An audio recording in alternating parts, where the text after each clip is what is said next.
So 50 years ago, you went to college or got a job right out of high school, right?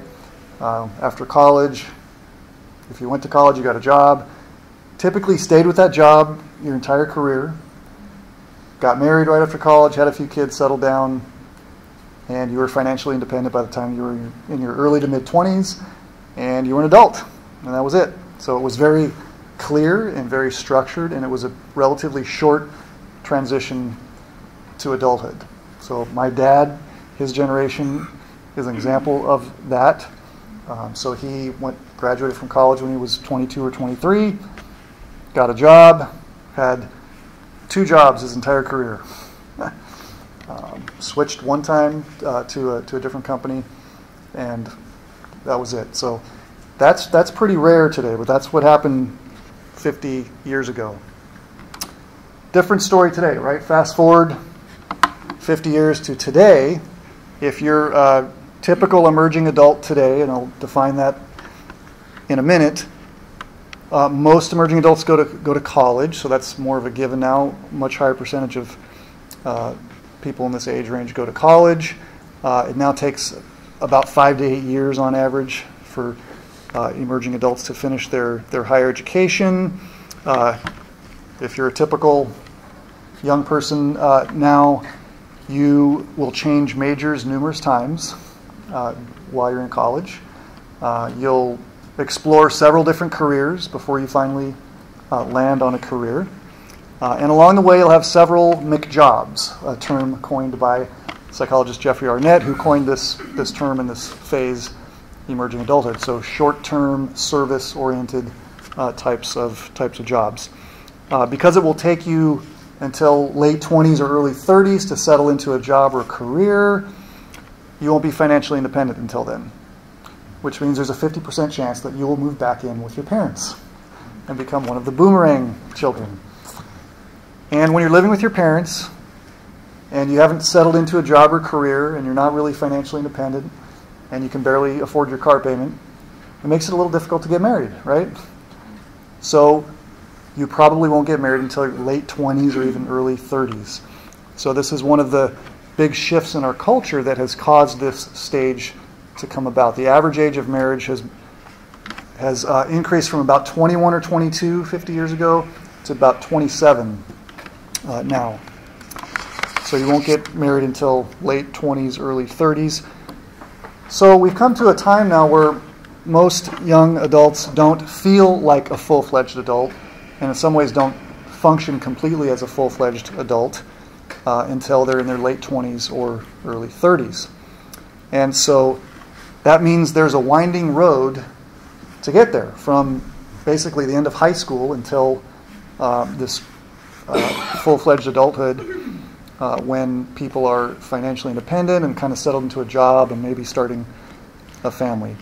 And so this stage, as I mentioned, is a new stage that has emerged in the last 50 years or so, and is called emerging adulthood. That term was coined by a psychologist named Jeffrey Arnett.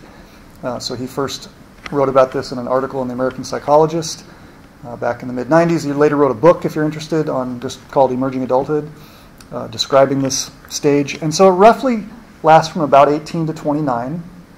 And so I'm sure many of you are familiar with these experiences, right, and the challenges and that go along with this. And there's a lot of reasons for that.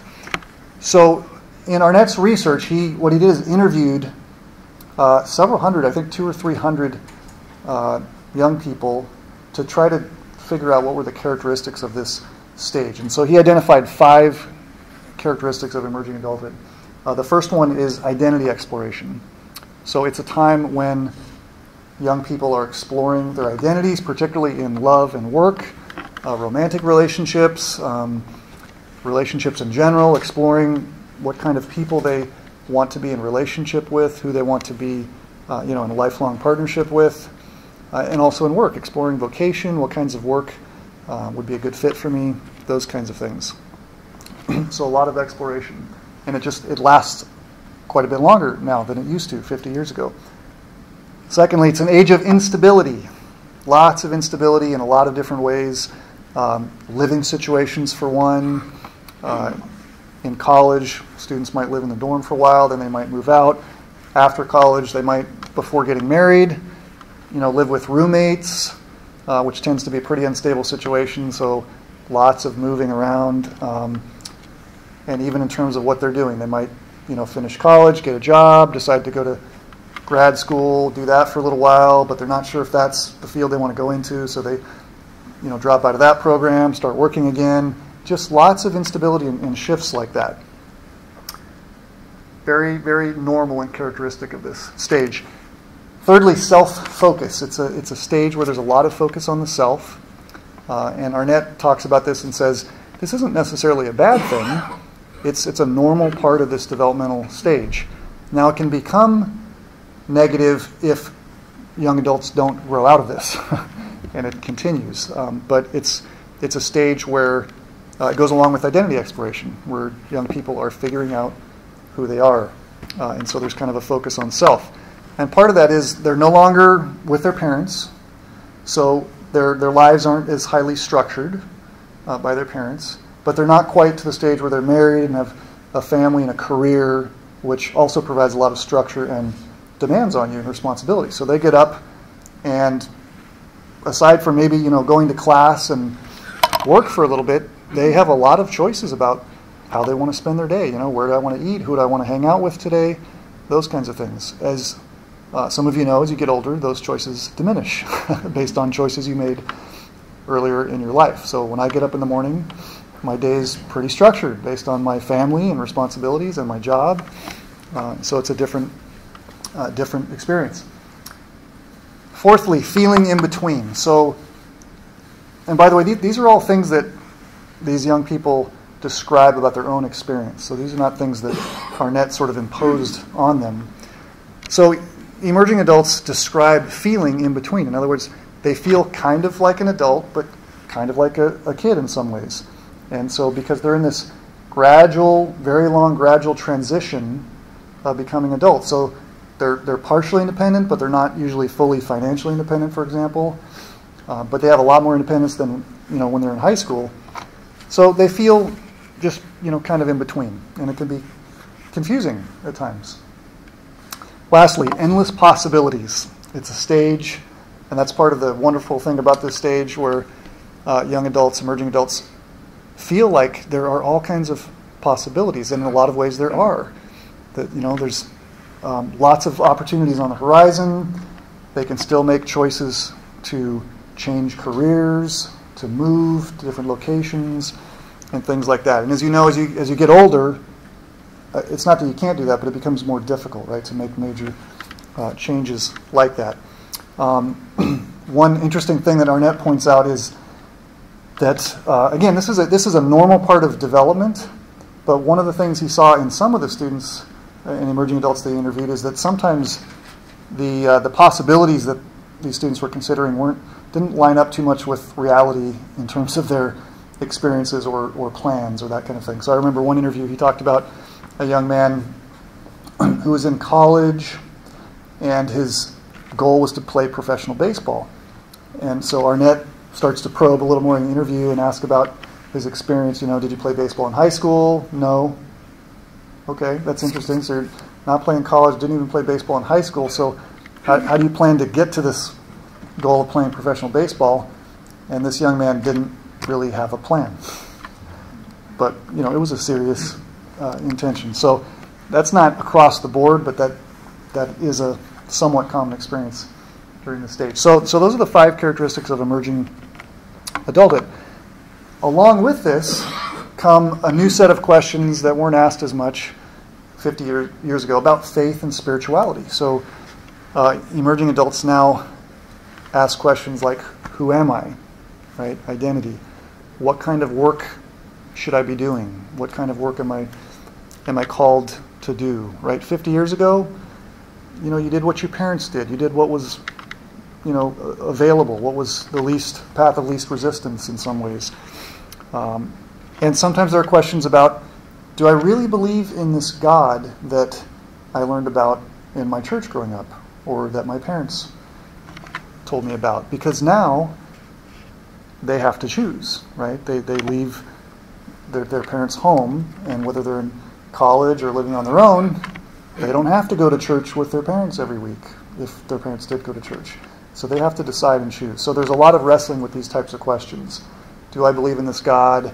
And if so, why do I sometimes feel distant from God?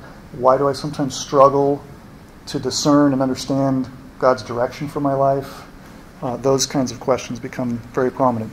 So we find ourselves in this kind of cultural moment now where we have this new stage of emerging adulthood that shapes all of life, and including spiritual development, and in ways that we're just starting to understand now. So that's part of what I'm exploring in some of my research.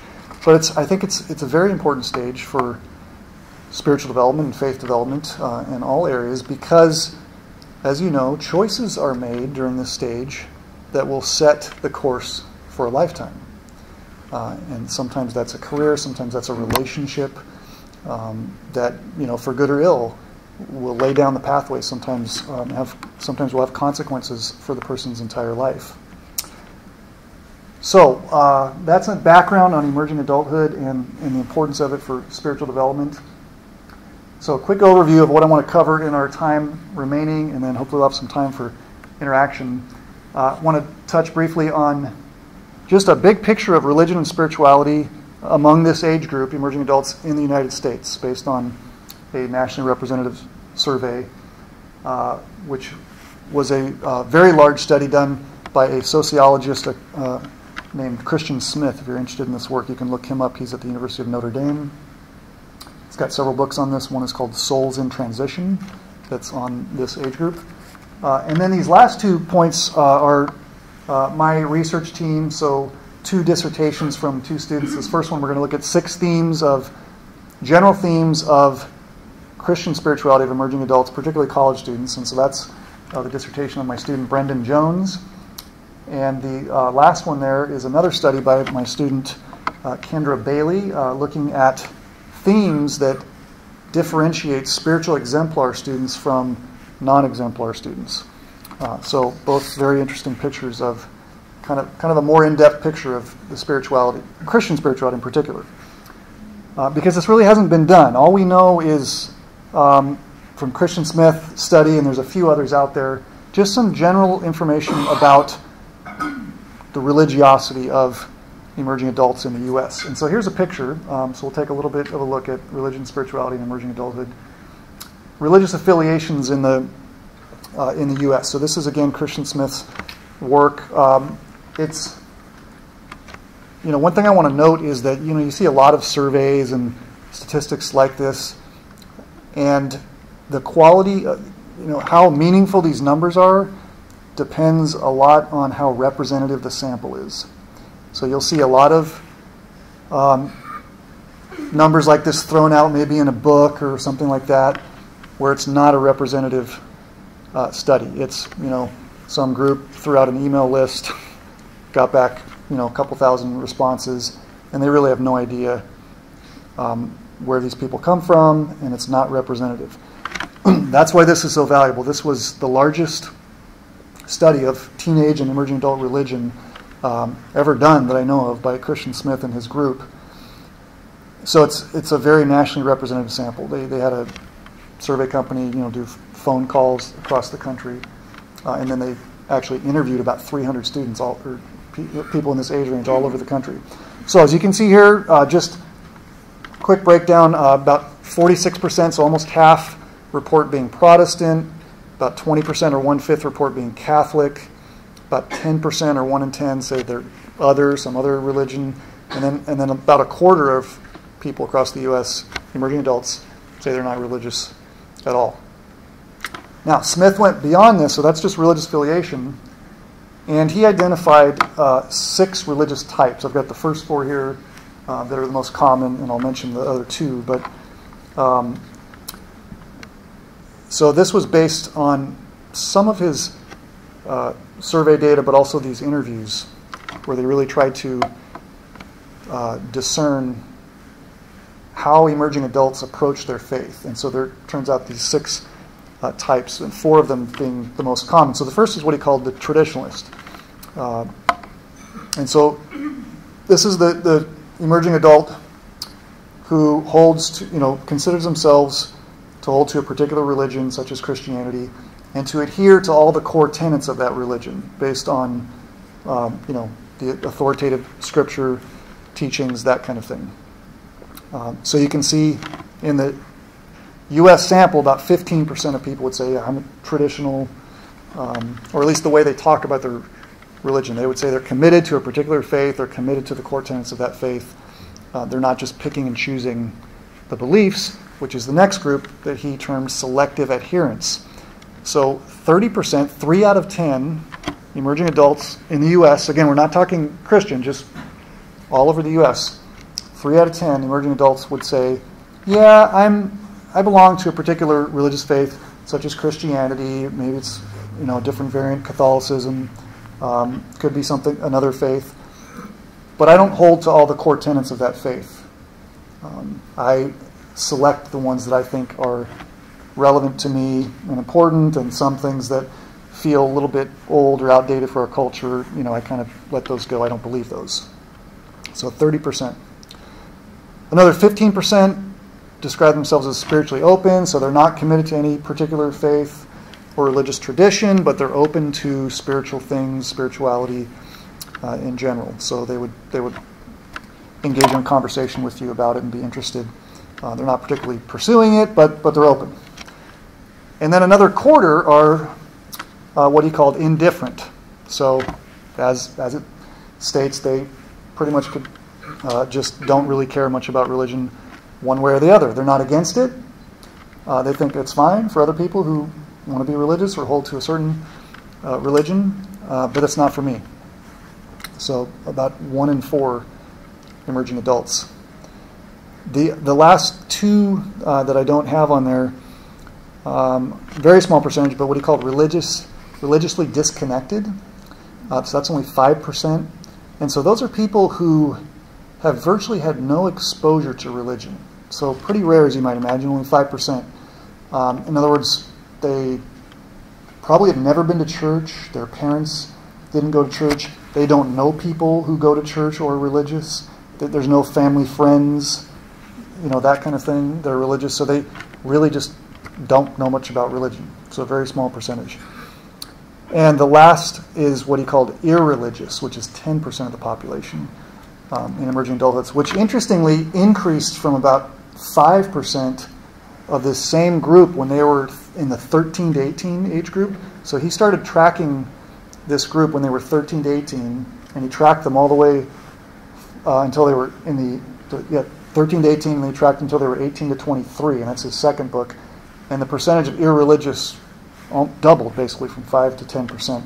And so these are people who really don't like religion. They're bothered by it. They don't think it's good for society, that kind of thing. So that's a little deeper perspective on kind of the religion in the U.S. Again, not Christian spirituality, but just religion in general. And because Christian Smith is a sociologist, that's his perspective. He's looking at the kind of the big picture of the U.S. So extremely helpful information. But part of what we wanted to do in our research group was drill down specifically within a Christian perspective. What does spirituality look like for emerging adults? So what do we know about Christian spirituality? Not a whole lot. So we're starting to take a look at this. Okay, so I did collect a little data at Biola to compare these religious types that Christian Smith came up with to see how Biola students would compare to the national data. And so you can see here a very different picture. 87% of our students, this was from about 300 students, 87% report being traditionalist, which we would expect a pretty high percentage here at Biola to hold to that, and 13% report being selective adherence. And I actually thought that would be higher. I was surprised that was only 13%. So these people are, they would say, yeah, I'm a Christian, but I don't necessarily hold to all of the core beliefs of Christianity. There's some that I pick and choose, and some that I think are maybe outdated and kind of let go of. So, very different picture here at Biola and probably at many schools like Biola. Okay, so let's move now into 6 themes of emerging adult Christian spirituality. And so this is the study of my student Brendan Jones. So I want to tell you a little bit about how we conducted these 2 studies. So we had resident directors who worked closely with students nominate students who as either spiritual exemplars or non-exemplars, and we asked them to only do that for students they knew well. And so we got a bunch of nominations, and then we interviewed these students with a very in-depth interview, on average about 2 hours, and then also had them fill out some self-report measures. And then what Brendan did, and our team was involved in synthesizing these findings, but this was Brendan's project, is he looked at just what are the general themes, how would we describe these students' spirituality? How do they describe it in their own words, basically? So this is a qualitative study that we used a method that's called grounded theory, and the idea is that you're trying to develop theories that are grounded in the data. In other words, how are the participants describing their own spiritual experience? So that's Brendan's project, and then Kendra's, which I'll come back to in a moment, looked at the themes that differentiated the spiritual exemplars from the non-exemplars. So we have 2 angles or windows, if you will, into this data. So Brendan identified 6 themes in these interviews, and I'm going to give you some examples from each of them, but here's an overview. And they kind of break down into pairs that are sort of in tension with each other. So going across here, you can see authentic. So students value authenticity, but that's kind of in tension with they also report quite a bit of being guarded in their relationship with God. The next row down there, a lot of students report a maturing process in which they are growing in their relationship with God and spirituality, which is encouraging, but that's in tension with this next theme of fluctuating. There's a lot of ups and downs and fluctuating.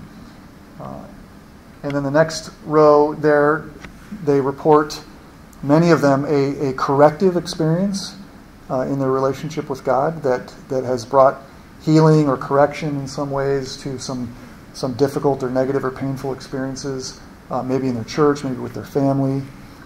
But that's in tension with, there's still a lot of students reporting a lot of insecurity in their relationship with God. So I want to walk through these and give you a few examples from interviews so you can hear in students' own words. So the first one, authentic. And really it's valuing authenticity. So we're not saying these students have arrived at authenticity, but they really talk about their spirituality in the sense that they say authenticity is very important to them, and they're really pursuing this. And I think you're probably familiar with that, and just all the stuff that's written about this generation that's very important.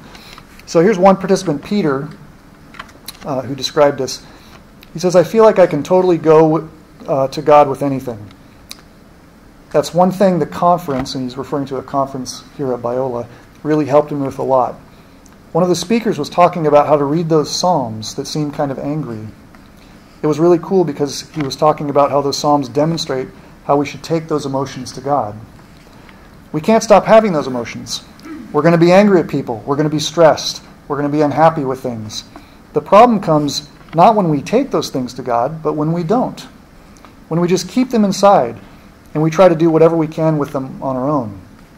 That's completely opposed to everything else that we know about the Christian life. Since when are we supposed to keep these things away from God? We're supposed to be seeking Him in everything, and so that includes those emotions that are angry or negative or whatever. So the idea is then to fully take those to God in honesty. Not being like, I'm kind of unhappy with this person, but being honest, like, I hate this person right now. Because that's what you're feeling. Why not just be honest because it's there? So that's Peter. So for Peter, his emerging beliefs about human experience and emotions and what the Bible teaches about this is giving him this growing confidence that he can open up to God and bring everything to God, including negative emotions. So that's authentic. The second major theme that we found was this experience of being somewhat guarded in their relationship with God. So one example, a participant in Allison, and by the way, these are all pseudonyms, not real names. Allison talked about her defensive style of detaching emotionally and how that had a negative impact on her relationship with God.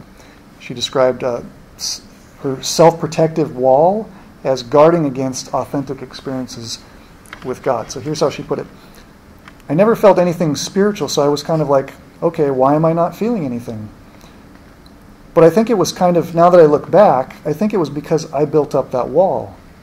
And because I built up that wall, I think God couldn't do anything. I think as the wall is starting to come down, little bit by little bit, I think that he will work in me. Another participant, David, made an explicit connection between anger he experienced in his relationship with his father and a very cautious relational approach with God. He says, in high school and before that, my relationship with my dad, he had a temper. We would fight, and we were too similar, and so we would just never get along.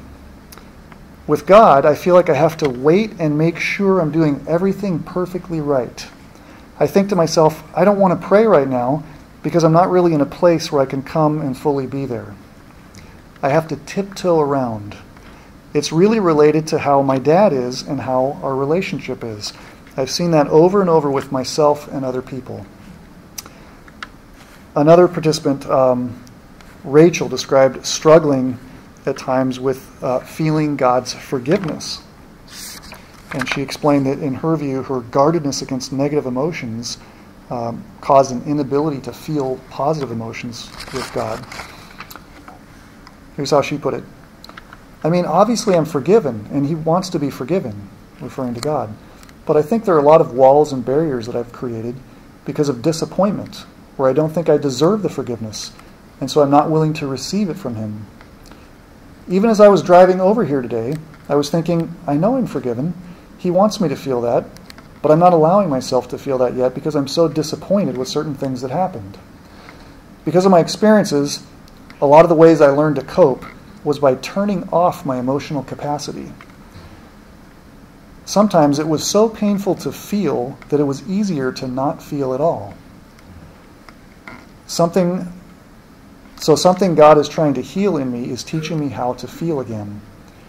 Something I think I probably will always struggle with is feeling truly loved or feeling forgiven or feeling those things between us.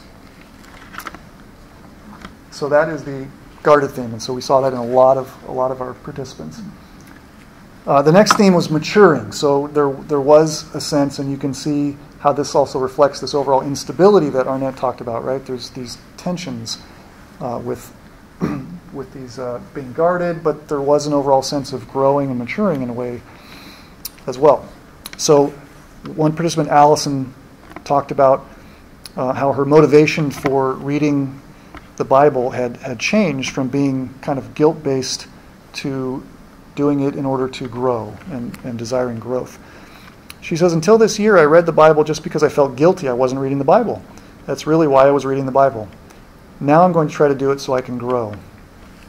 Another participant, Beth, talked about how her understanding of spirituality and her experience of her spirituality changed from being about obeying rules to being about a relationship. She said, I'm learning that it's more of a relationship process than it is about follow my commands and you'll be happy.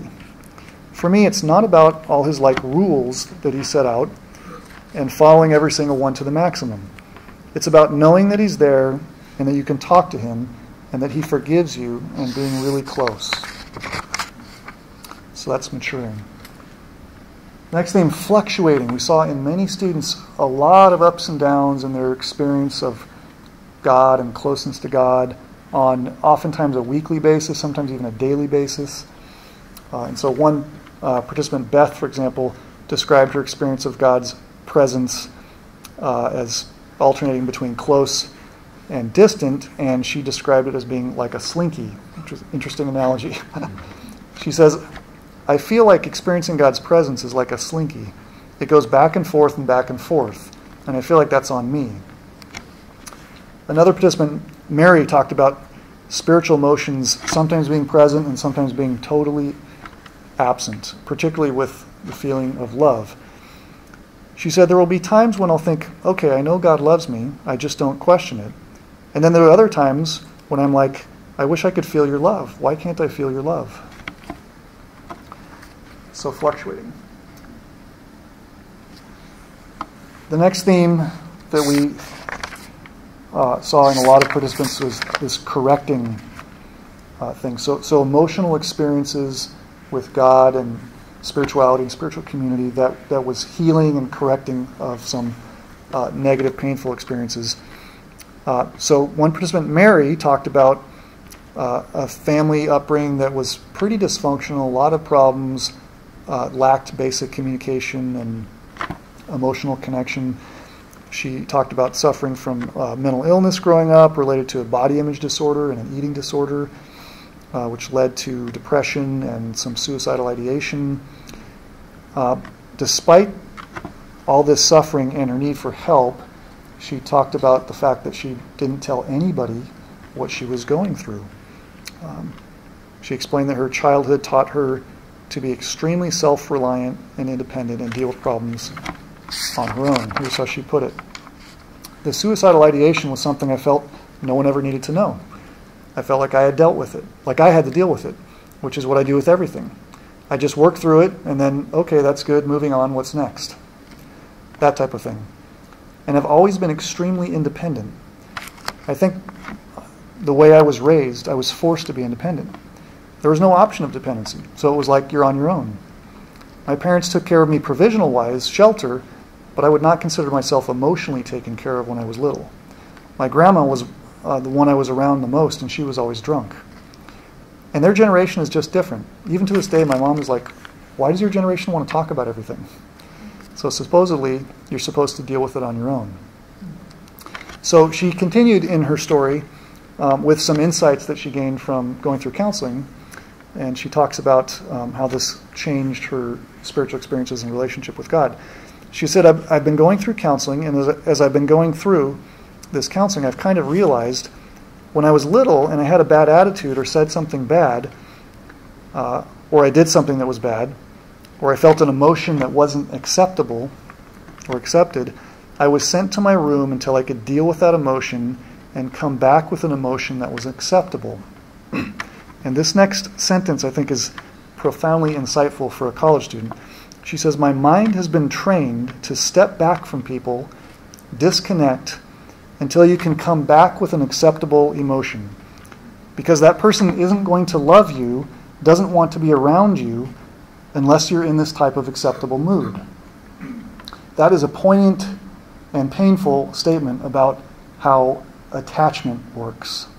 That we remember how important people in our lives feel about us, not in words or concepts, but in our emotions and in our bodies. And so our minds literally are trained, and she's talking about really outside of conscious awareness. She's now becoming aware of this through counseling.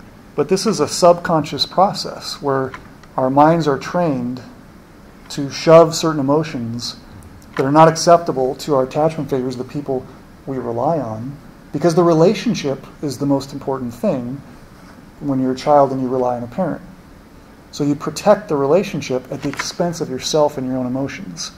And it happens outside of conscious awareness. It's an automatic process. And then you no longer have access to those emotions and to parts of yourself. And so she is describing this process. The good news is her relationship with God didn't remain static. It changed over time, and she talked a little more about that. She says, I'm realizing I need to take something to God, taking it to Him no matter what stage I'm in, whether I figured it out or not. So prayer lately has looked a lot like, okay, God, this is what I went through today. This is the emotion that I think I'm getting. I don't know, help me out here. This made me a little bit angry, and this made me a little bit this. I think, so what do I do with this now? It's been interesting. I'm venting a lot more of my frustrations to God. I pray, so-and-so pissed me off today. Help me to please have patience with them tomorrow. I don't know if I can handle them anymore. I know you have a reason for them being in my life, but if you could either reveal that or help me get over it or help me to just have patience with them, that would be great. So that is the corrective. So we saw that a lot in these students. A lot of them come with this next theme, characteristic of feelings of insecurity and the fluctuating. But there's this process of healing and correction that's going on, which is very encouraging. And so this is the last theme. We saw throughout a lot of our participants just general feelings of insecurity, inadequacy, anxiety about their relationship with God. And so, again, this seems to be a fairly typical experience of emerging adult college students. One participant, Julie, talked about how her feelings of guilt sometimes interfere with her ability to feel forgiven by God. Here's how she put it. And so a lot of times I know God forgives me, and I don't necessarily feel it. I'm not even sure when the "I've forgiven you" part happens. I'm assuming when I first ask forgiveness, but I don't know what it feels like, or even that gut feeling that comes with it later on. So she went on and added that sometimes she experiences guilt about not being able to experience forgiveness, and so her guilt fosters more guilt. So she says, sometimes it just makes me feel guilty. I think, oh man, now I can't even let this go. I need to let this go. And then I feel guilty about not letting it go. So for Julie's feelings of guilt sometimes create this negative self-reinforcing cycle, right, where she feels guilty about being guilty and not letting something go, and that creates more guilt, and it's just this kind of downward spiral, which is really sad. So that's the last theme. So those are the 6 themes or characteristics that we have found in looking at college students. These may look a little different for the older subset of emerging adults, 23 to 29. So that's the next step we're hoping to do in our research. But this seems to be fairly typical of Christian college students. So the next part I want to highlight are the themes that identified or differentiated spiritual exemplars from the non-exemplars. So there were 2 major themes, and there were some several different aspects of each one. The first one is taking ownership of faith. So one aspect of this is that the more immature students talked about just beginning to own their faith, whereas the more mature students talked about complete ownership of their faith. It wasn't even a question. It was just, kind of an obvious experience for them. So one participant, Mary, I'll come back to her. A lot of these students have grown up in religious environments, attended church regularly, that kind of thing. And so going to college and moving away oftentimes was the first prompt to really start to wrestle with owning their faith. So this one participant says, well, I don't have a super strong relationship just because basically for most of my life I went to church because my parents went to church, and I believe God because my parents believe in God. It's only been in the past couple of years that I've been trying to make it my own faith and make it my own relationship. So that's not across the board for people who were raised in Christian homes, but a common experience of the students who are identified as more immature. So contrast that with the students identified as mature, and they talked about this complete ownership of their faith. So for example, when asked to what extent he thought he'd taken personal ownership of his faith, one participant, Mark, replied, I guess I could just say complete. And the assurance in that statement was very characteristic of almost all of the students who are identified as mature. Here's another response from a participant named Rachel, who's in this mature group. She says, I think, to be honest, in a lot of ways, I think my whole life my faith has been my own. I mean, it wasn't forced on me. That is something my brother and I are both really thankful for. That we're not Christians because we were told to be, but we're Christians because we chose to be. We walked a mile to church every Sunday and Wednesday. We read our Bible because we wanted to. It was always on our own. It was never something forced on us. So that's the first aspect. The second aspect of owning faith is that the more immature students talked about just starting to engage in spiritual practices and wrestling with What do I want that to look like in my life? Whereas the more mature students talked about being very intentional about their spiritual practices. So they were very focused and very intentional. So one participant, Allison, on the more immature side, starting to engage in spiritual practices, here's her description. She says, I've always had struggles with reading the Bible or in situations asking, why did God do this? I question, or I don't know if my relationship with him is still at this point more connected to my parents than it is personally, but from what I've witnessed growing up, who wouldn't want to serve God? Because with him, nothing can compare. So I'm hoping to have a good relationship once I get an actual relationship. So her experience is it's not quite there. It's not quite her own relationship with God. She says, this year I didn't really read my Bible a whole lot or pray. I started last spring and I'm trying to read my Bible every day and journal and kind of talking to God through it. It's really, really helping me a lot. But yeah, before I just read the Bible and it would be like a check mark. Contrast that to a more mature student. So one participant named Mary, she says, I mean, there's different elements at different times in my life where my faith has become my own. I think in junior high for sure. I think early high school was when it really started. I became a lot more serious, like in regards to evangelism, like living out my faith in daily practical ways. Here at Biola, I think the last couple of years that I was here and starting to develop intimacy with him. I think even now, too, I'm in a stage of life where I'm starting to really see a lot of things coming together, like even spiritual disciplines. A lot of those things, where I'm starting to take my faith to a whole new level of ownership even now.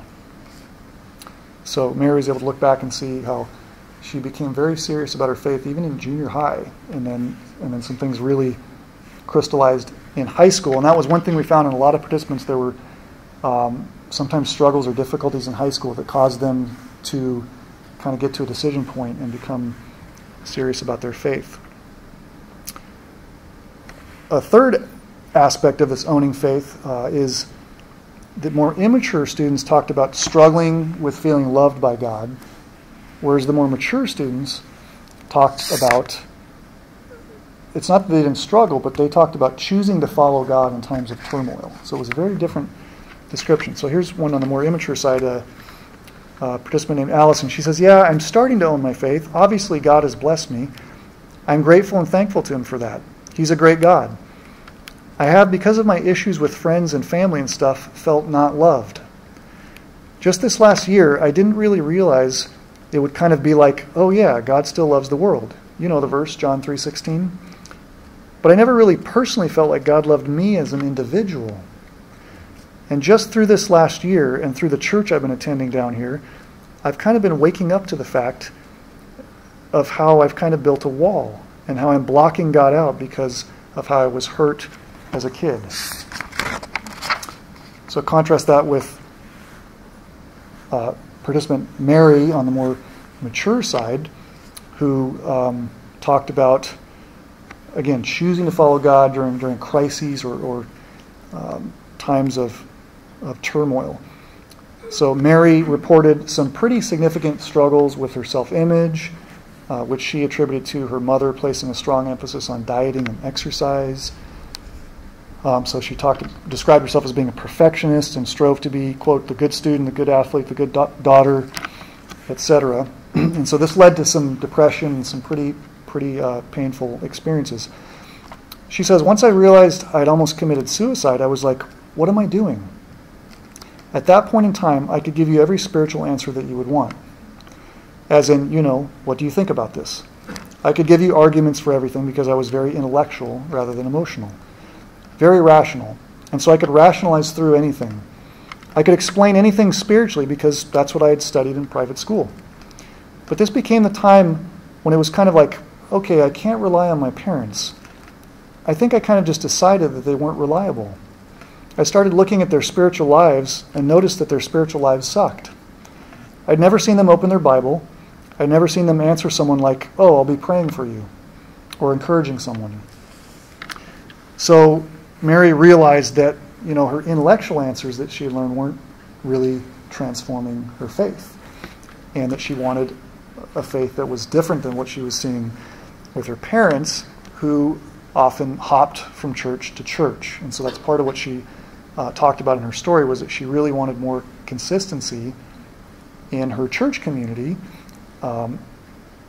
as she wanted to grow in her faith. So she described it this way. She says, the only time we've stayed at a church is when I was in high school, and I finally put my foot down and got involved in a really amazing high school group, which I'll get into spiritually. But I finally told them, meaning her parents, I don't care where you go. I have my own car, I'm 16, and I'm staying here. So you either support me, and if you want us to go to church as a family, then you're going here. If you don't, you can go to another church. This is the church family I'm staying at. I'm done. It's pretty strong choosing to follow God and discerning what she needed for her spiritual life at 16. Pretty amazing. So that's the owning faith. So the last, the second major theme that differentiated the spiritually mature students from the immature was that they were very intentional about spiritual community. Whereas the immature folks talked about spiritual community and their approach to it being very, very passive and just sort of accidental. If it happens, great. If it doesn't, so a couple of quotes there. So on the more immature side, one student said, I mean, in the past, it was hard for me to say no to my friends. If people wanted to spend time together, I would be open to spending and investing the same amount of time and resources into every friendship, even though some of them were clearly not willing to give the same. And so I feel like I'm much more discerning in which friendships I should be investing in. I'm an includer, and so I kind of offer some level of friendship to anyone who's willing. Contrast that on the more mature side, students who are more purposeful and selective in their approach. So one student described it this way. I basically have two main friend groups. I've got a lot of my friends at Biola and then friends back home. So I've got 4 really close friends back home who I'm still really close with. Then my friends at Biola. I've got 4 or 5 guys that I'm really close with, super honest with, and open and upfront. I really had to choose my friends after my freshman year. That's when I decided I didn't want to hang out with the same people because it wasn't going to be beneficial to me. I basically ended up getting all new friends during my sophomore year, and I really kind of did just get the opportunity then to choose who I wanted to hang out with. Mainly, I wanted to find some friends who were seeking the Lord. I picked my friends based on, I think, similar understandings about what it means to follow Christ.